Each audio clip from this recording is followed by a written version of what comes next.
Hello everyone, I'm Konstantina Nikita. I'm the editor-in-chief of the IEEE Transactions on Antennas and Propagation. Welcome to Voices, our special interview series celebrating 75 years of innovation in the IEEE Antennas and Propagation Society. In this series, our editorial board sits down with outstanding researchers and innovators to uncover the stories behind the science, what drives their achievements, how they have shaped the field, and where they see the future heading. We are kicking off with a special set of episodes for the International Women's Day 2025, spotlighting the role of diversity and inclusion in advancing technology. Join us as we amplify the voices shaping the future of antennas and propagation and inspiring the next generation of innovators. Hello, everyone. Welcome to our interview today. So before the interview, let me briefly introduce this interview. This interview is part of the Top Voices interview series by the IEEE Transactions on Antennas and Propagation in celebration of the 2025 International Women's Day. So my name is Lei Guo from Dalian University of Technology, and now I'm serving as an associate editor of IEEE Transactions on Antennas and Propagation. Today, we are honored to have Professor Francesca Vipiana with us today to share her inspiring professional journey and valuable insights on mentorship, as well as her dedication to empowering young women engineers and researchers. So thank you very much, Professor Vipiana, for accepting our invitation today. It's a pleasure to have you with us. So before we dive into our conversation, let me briefly introduce Professor Vipiana. So Francesca Vipiana is a full professor of electromagnetic fields at the Department of Electronics and Telecommunications, Politecnico di Torino, Italy. Her main research activities concern numerical techniques based on integral equations and methods of moments, with a focus on multi-resolution and hierarchical schemes, domain decomposition, preconditioning, and fast solution methods, advanced quadrature integration schemes, and glide periodical structures. She is the vice chair of the IEEE APS Diversity, Equity, Inclusion, and a Sense of Belonging Committee, and a member of the European Association on Antennas and Propagation Board of Directors. Okay. So thank you, Professor Vipiana. Thank you for joining us today. So besides the brief CV, we would love to hear more about your professional journey, because for many young women professionals, they often feel uncertain about their future or career. They usually sometimes wonder, am I capable of pursuing this? Where should I start? So could you please share your own experience, how you start your career, and what advice you would give to those just starting out, and how to determine their research directions? Okay. Oh, yes.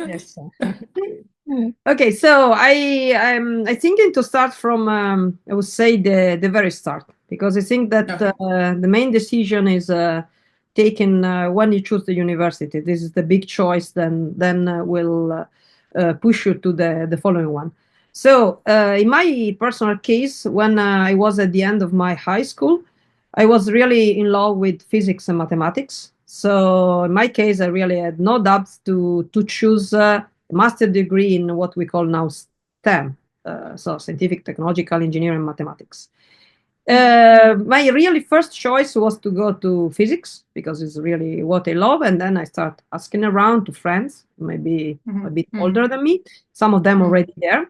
And so they told me, yes, this is a fantastic university.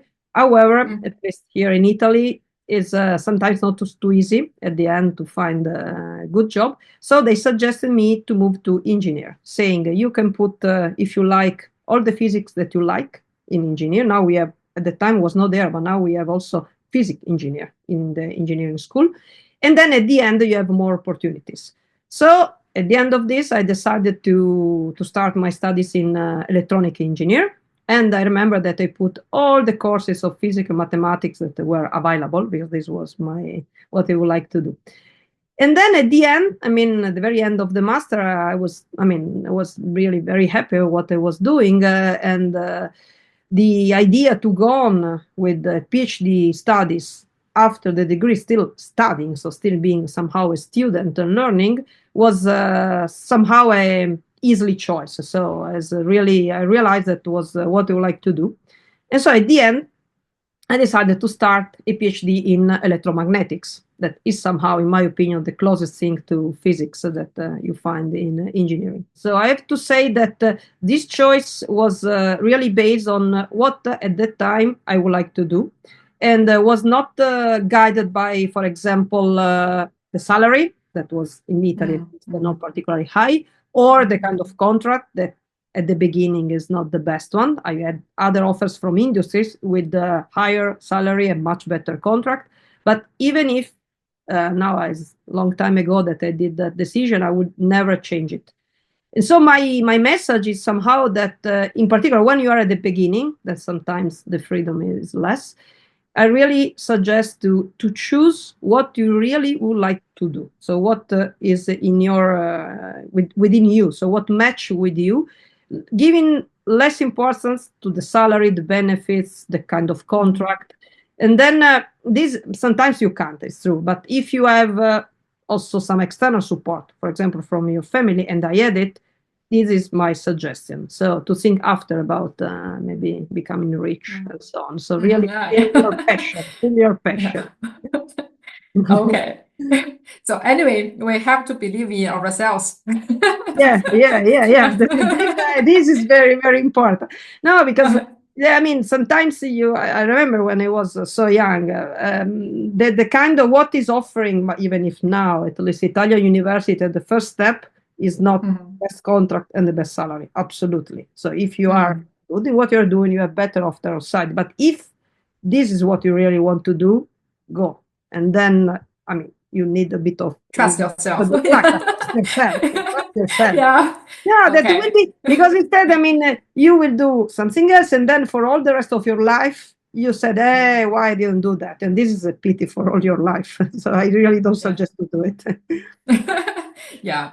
So, but for the young women like myself, pursuing our academic careers, so we often face a unique set of challenges. For example, the career bottlenecks, judgment from others, or managing the family responsibilities, of course. So Francesca, could you please give some advice for us? Share your own experience on how to balance these challenges, in life, and what strategies have worked for you in managing these, problems. Yeah. So there are. By the way, everybody has challenges to work with, but we focus on more women-specific one, I would say. Okay, in my experience, the main one that you must be somehow organized to face with is to managing your work activities and your family, in particular when children arise, because this is something that is changing your life in many, many ways. And also you must manage that properly with your work. So I know that it's not exactly the same everywhere in the world, but at least in Italy, still now is quite implicit that the main person that has to take care about the children is the mother, even if there is a father, but the mother is expected that is the main one. And so it's also expected that you organize your work, or you choose your work that is somehow compatible with what the children needs, and they have a lot of needs, in particular at the beginning, in my experience. And so this is also doing something that in Italy is very evident, that women wait for a more stable position before having children, because there is also the risk, that is a real risk, that if they are still in a stable position, somehow this is a good reason to leave you at home, and so you lose your job. So this is a very serious problem that somehow, not only at academic level, but in all levels, should be not like this, but it's still a bit like this. Okay, so what was my solution? What I think if possible, is the solution, is that many times what you need is somehow an external support. And in my case, the strong support was from my husband and the rest of the family, in particular the grandparents. So in Italy, the grandparents, we call that the welfare of the country. That I would say they were, and they are always available for my daughter. I have a daughter.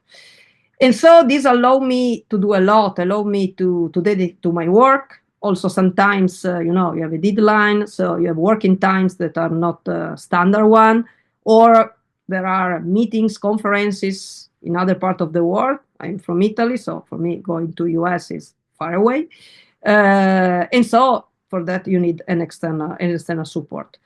And this is, in my opinion, the solution to still do what you like, your work, and interacting with people not only in your city but all around the world. That is fundamental. And this could be also somehow a choice, in my opinion, to in selecting the university where you want to do the academic career. I'd say that because that was not present when I got my child, but now it's like this. For example, Politecnico is providing to all the staff, but not only, also to the students, PhD student, a postdoc, a nursery school in the campus. So the school is really close by where I have the office. They provide also support for babysitting. So directly from the university, there is what I say, an external support. Obviously, if you have the grandparents, it's fantastic, but maybe you can't, or they are not in your city.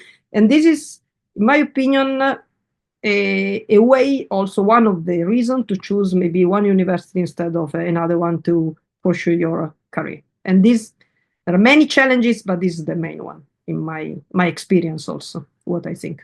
So follow up this question. So what advice would you give to young women professionals when it comes to finding opportunities that can accelerate their growth in their fields?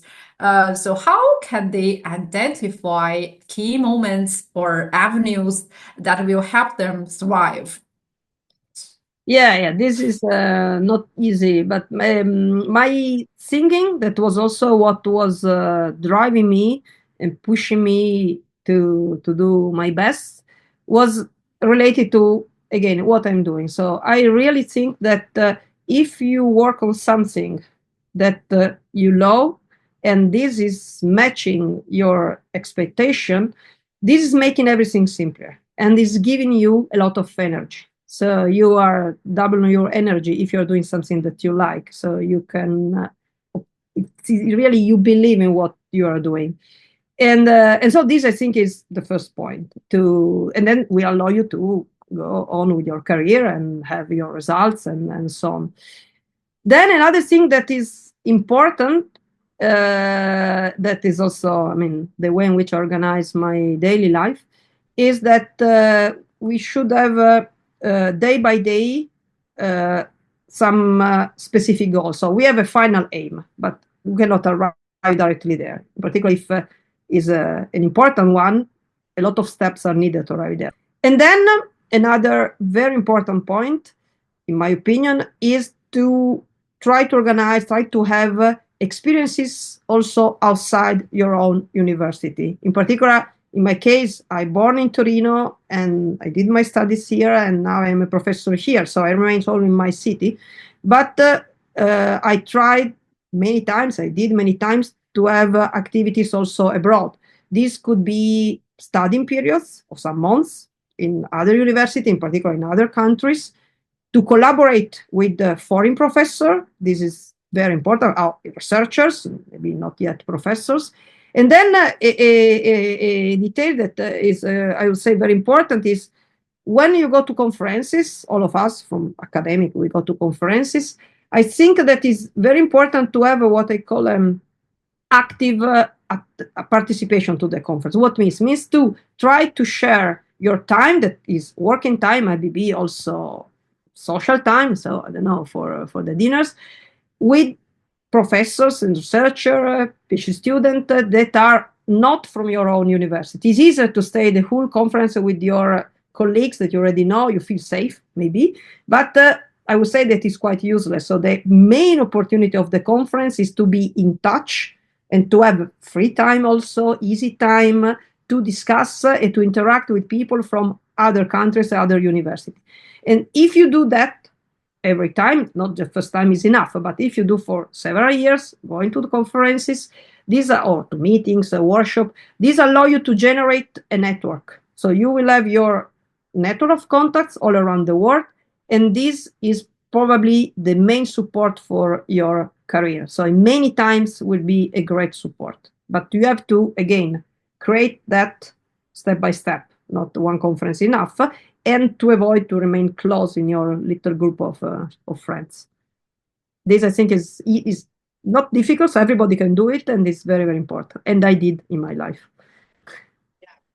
So network is important for the academic career. Yes, I agree with this. So you are mentors for students, right?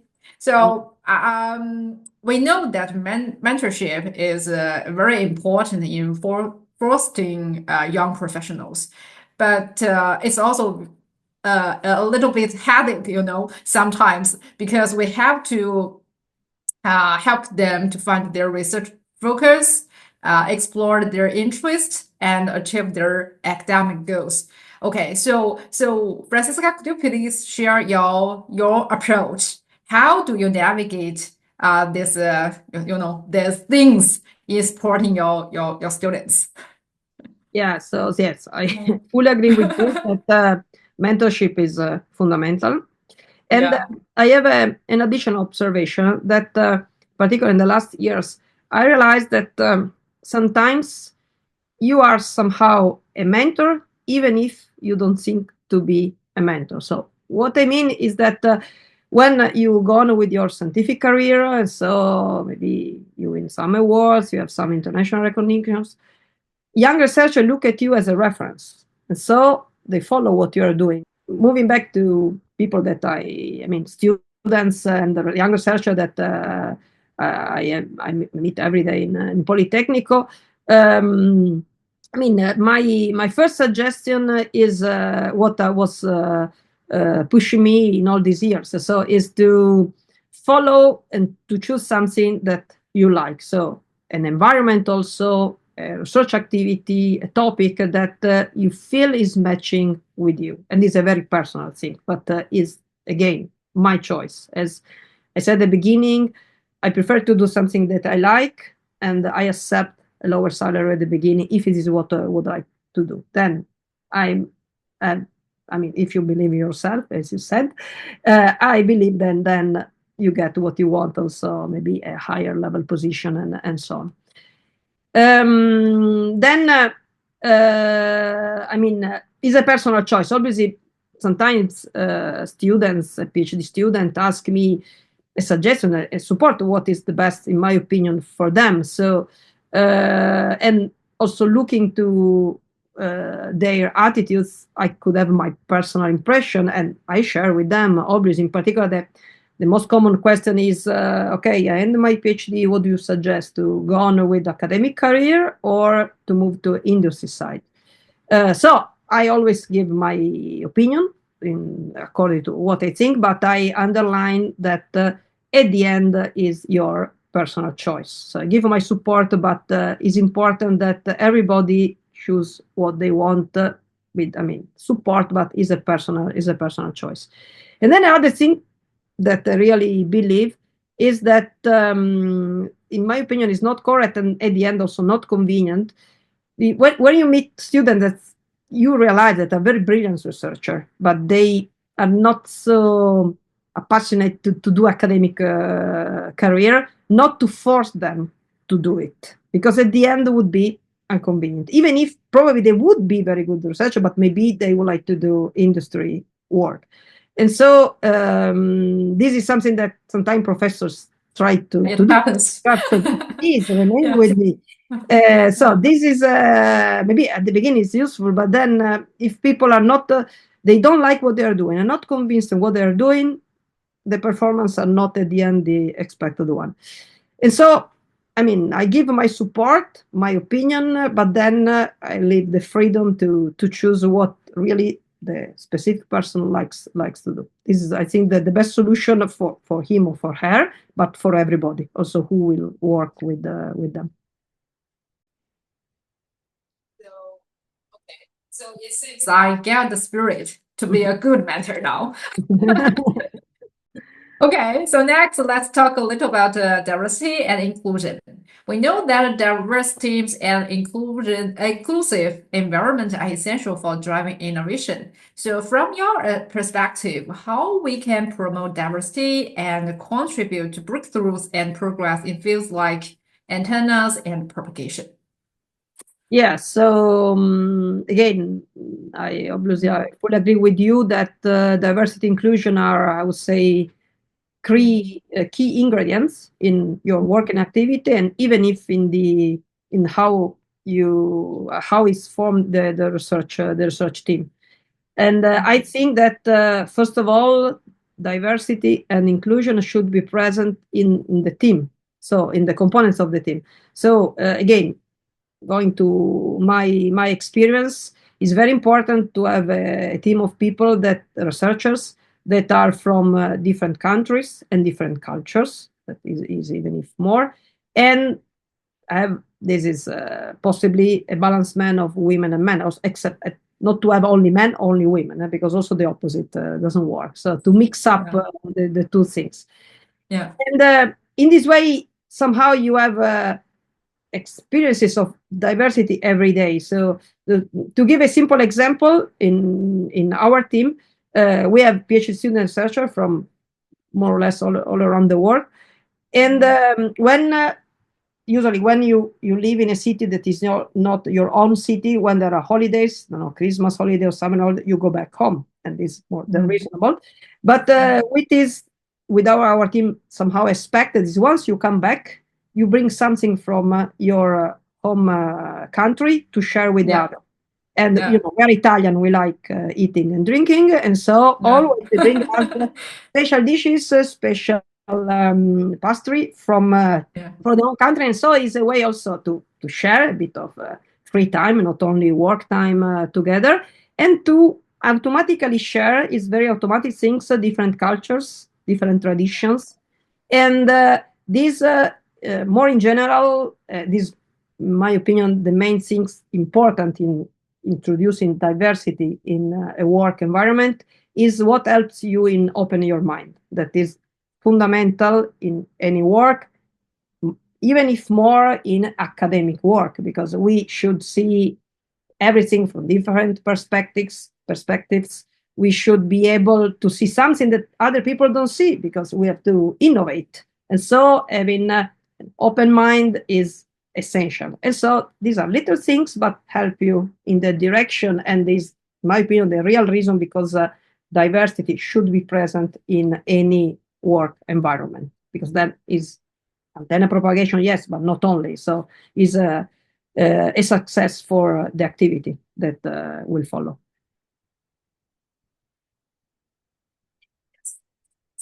So following up this question, I will take a step forward. So in the field of antennas and propagation, so women researchers have been traditionally in the minority. So Francesca, you have been a strong advocate for increasing the diversity within this field. So could you please share some your stories or efforts, how you foster the diversity in this field, and why it's so important to you? So could you please share some your stories? Yeah. I will again start from my studies, and that usually there are stories when you do studies in a university. Now, what I can say is that I got my master degree in 2000, so is 25 years ago. So it's a quarter of a century. So it's a long time now. Okay, so what I can tell you that from when I was a student and now that I'm in the same university, same corridors, so same rooms, I really saw changes with my eyes. So I can tell you that when I was a master student, was not unusual not to meet other women in the corridors, all men around me, and also I had some courses, in particular at the master, where the number of people is not so high, when I was the only woman, no other woman around me. The professor is a man, all around me, men.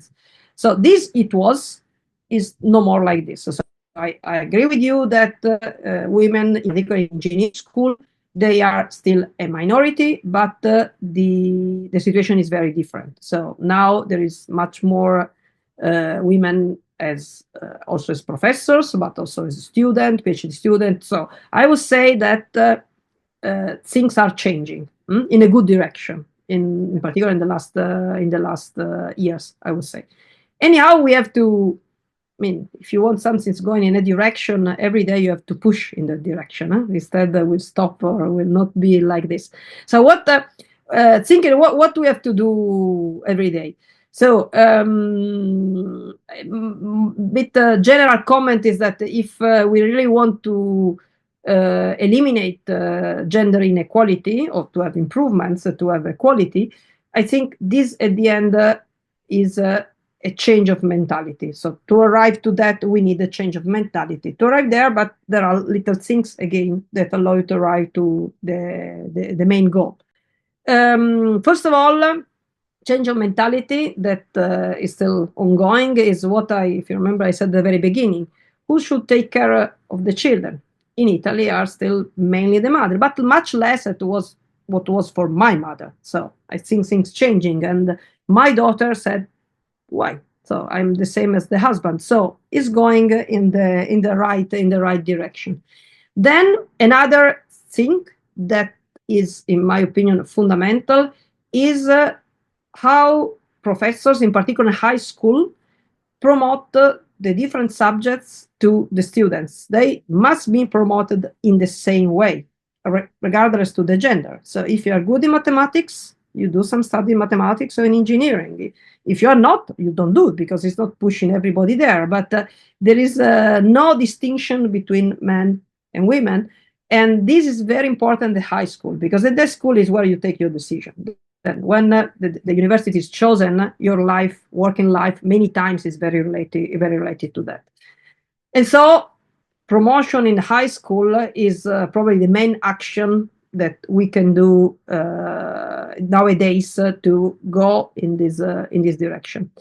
And then obviously, I said many times that is fundamental the support of what is close by you, so your parents, first of all. And so your parents should be open to your choice of the university, of the profession. This is a very local thing, because I mean the parents are the parents, but again, if the whole society is going in a direction, this is maybe helping people that are more close in some changes to be more open. But anyhow, we want everything immediately, in particular in this year. So everything ready. So this is not something that can happen so fast, because a change of mentality needs new generations, and new generation needs time because of new generation. So I think that we have to do everyday job in this direction, but time is, I would say, a parameter of the algorithm. So we cannot be too fast. So should take the time that is needed. And I mean, I will see in the eyes of my daughter that is different, and so hopefully it will be when I will be a grandmother than for her children. Better and better. Yeah. So let's come to our last question. Okay. So we would love to hear some advice for young researchers, especially who feel uncertain about pursuing a career in engineering or not. So who may face doubts from others in this field. So what would you say to help them overcome, these doubts or the challenges, keep them stay motivated and make a meaningful impact in their field? I think that to face with many difficult, challenging situations that always you met in your life, career level, but not only, we have to believe in ourselves. So this, I think, is the way to face everything. And I think that you believe in yourself if you believe in what you are doing. So if you are convinced of what you are doing, it's very easy to believe in yourself. And then again, to help you in believing yourself, it's very important to have a support from what is close to you. That is, first of all, the family, but also your friends, your close colleagues. And so, I mean, it's true that, and I remarked this, that each one has to take his or her own decision. So the decision are personal decision, always.